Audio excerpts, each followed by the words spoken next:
Sometimes, life must break you in the fire before it can shape you into something unbreakable.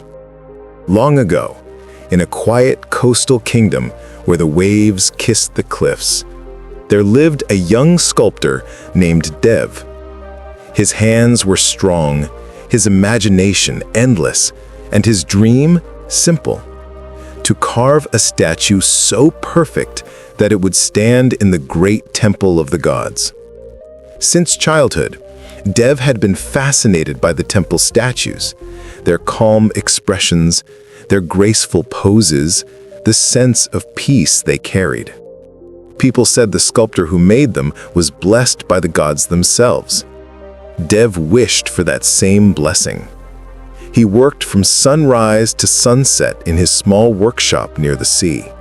The rhythmic sound of his chisel echoed through the cliffs, tap, tap, tap, as he shaped blocks of marble brought from the mountain quarries.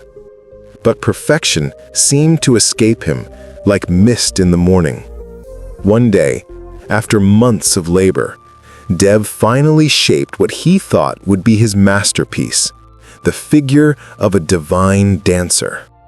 The body was elegant, the hands delicate, the smile almost alive. He stepped back, heart pounding with pride.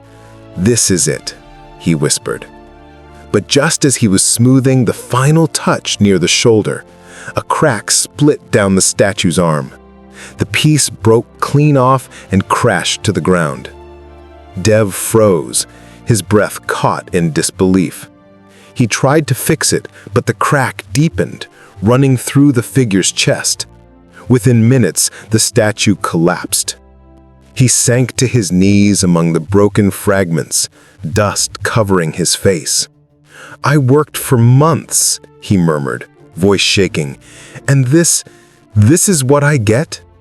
Frustration turned to anger.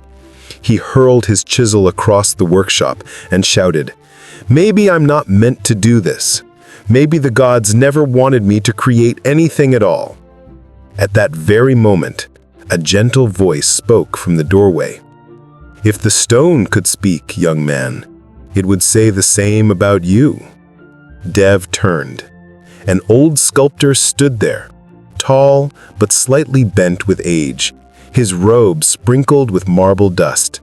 His eyes gleamed with kindness and mischief, like someone who had known failure far too many times to fear it anymore. The old man smiled softly. "Come with me," he said. Dev followed him through the winding paths behind the temple until they reached a quiet shed made of stone and wood. Inside, hundreds of statues stood in the dim light, some broken, some incomplete, others cracked and leaning. Dev's eyes widened. You made all these?" The old sculptor nodded. "Yes, every single one." Dev couldn't believe it. "But you're the master sculptor, the one who made the temple's divine statues." The man chuckled. "And these," he said, gesturing around, "are the failures that taught me how." He walked toward a half-finished statue of a goddess with a chipped face and ran his fingers across the stone. "Do you see this crack? I once cried over it the way you did today. I thought it meant I was not good enough. But over time, I learned failure is not punishment, it's instruction." Dev stood silent, listening.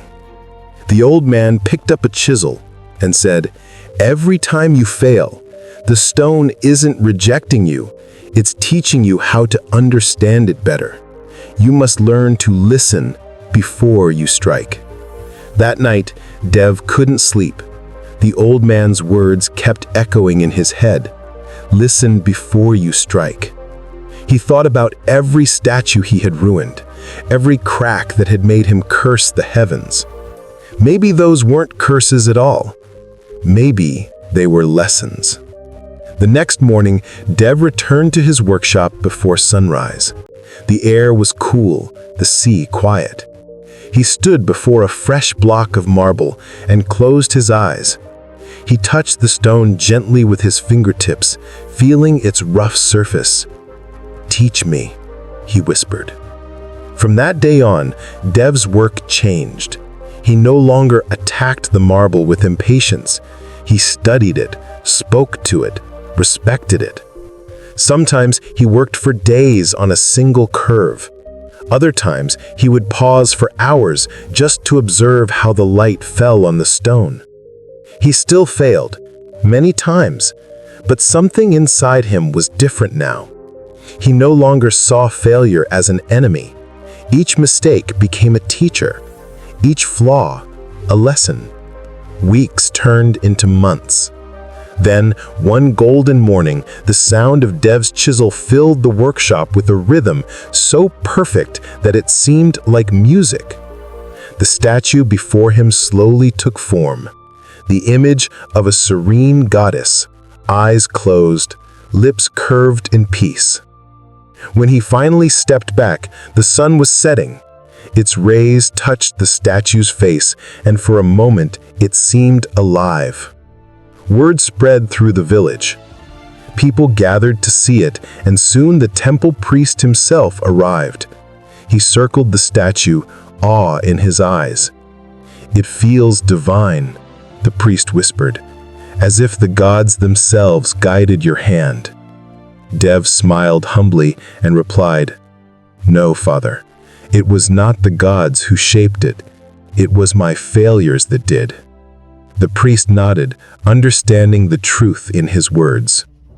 That evening, the statue was placed in the temple hall, not because it was flawless, but because it carried the soul of someone who had learned from every flaw. And from that day, Dev became known not as the most perfect sculptor, but as the one who listened to the stone.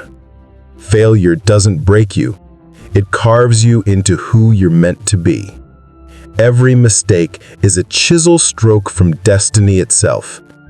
If this story touched your heart, subscribe now and join us for more timeless tales that awaken your spirit and remind you that every setback is shaping something beautiful within you.